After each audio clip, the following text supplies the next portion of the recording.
কেমন আছেন? আজকে আমরা চিংড়ি দিয়ে আলু দিয়ে বটবটি ভর্তা করবো, সেটা আপনাদেরকে দেখাবো। এখানে কাঁচামরিচ, তারপরে রসুন, চিংড়ি, বটবটি সব সেদ্ধ করার জন্য দিয়ে দিলাম। তো এখানে আমাদের সেদ্ধ হয়ে গেছে।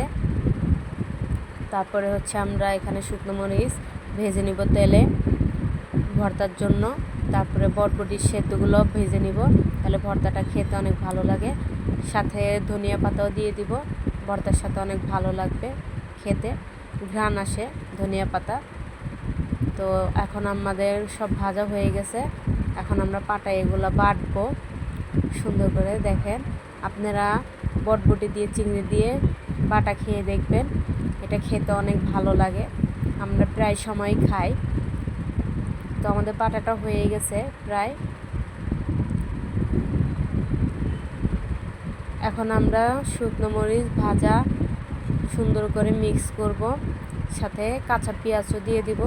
এটা যার যার রুচিসম্মতভাবে তার মানে খায়, আমরা এভাবে খাই কারণ কাঁচা পেঁয়াজ আর শুকনো মরিচ লাস্টে দিলে এটা খেতে অনেক ভালো লাগে। তারপরে সরিষার তেল দিয়ে দিলাম, আমাদের ভর্তাটা হয়ে গেছে দেখেন।